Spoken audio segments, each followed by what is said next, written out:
আমরা আসলে আমরাও মানে বাকরুদ্ধ হয়ে যাচ্ছি যে এতদিন পরে যে বিষয়গুলোকে পাশ কাটিয়ে দিনের পর দিন এরকম একটি দেশের জনপ্রিয় চিত্রনায়ক যিনি ছিলেন তার যে হত্যার যে বিষয়টি সেটিকে এড়িয়ে গিয়ে আসলে এটাকে রদ এবং রহিত করা হয়েছিল।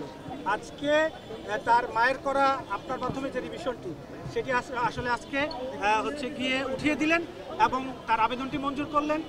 এই যে মানে হচ্ছে আপনাদের প্রাপ্তি এবং মামলা হত্যা মামলা হিসাবে এজাহার হিসাবে নেওয়ার জন্য রমনা থানাকে নির্দেশ দিলেন, এতে আসলে আপনার অনুভূতি কি? আপনি কি ভাবছেন বিচার পাবেন? আমার অনুভূতি ইনশাল্লাহ পাবো।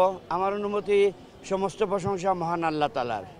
আর আজকের এই মাননীয় আদালতের এই সিদ্ধান্ত এটার প্রাপ্য সমগ্র দেশবাসী এবং সালমান শাহ ভক্তদের।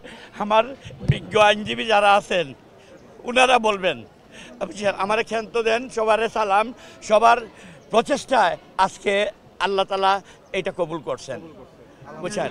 ইনশাল্লাহ ইনশাল্লাহ ইনশাল্লাহ আমরা প্রমাণ করে ছাড়বো যে এটা হত্যা না আত্মহত্যা।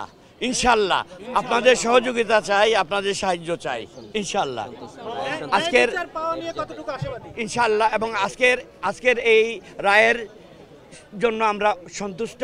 মহান আল্লাহ তাআলার কাছে আমরা কৃতজ্ঞতা প্রকাশ করছি। আমাদের সবার আল্লাহ হায়াতে তৈয়বা দান করুন। আমাদের আইনজীবীর সাথে কথা বলেন। ধন্যবাদ আপনাদের। যেহেতু 3 বার তদন্ত হয়েছে এবং প্রতিবার আত্মহত্যা এসেছে, একটা রাজনৈতিক পট পরিবর্তন হয়েছে, এবার সুষ্ঠু তদন্তের কতটা আশা করছেন এটা একটু আপনার মুখ থেকে জানতে চাই। শুনেন, আল্লাহর ইচ্ছার উপরে আর কিচ্ছু নাই, বুঝছেন। আল্লাহর ইনশাল্লাহ ইনশাল্লাহ ন্যায় প্রতিষ্ঠা হবে, ন্যায় বিচার আমরা পাবো ইনশাল্লাহ, আমরা পাবো। আমাদের পক্ষে আসবে ইনশাল্লাহ। আইনজীবী কি ভাই? জি মামা আপনি রেস্ট নেন, আমরা তাহলে আইনজীবী, প্রথমে আইনজীবী, মূল আইনজীবী কি আমরা একটু কথা বলি।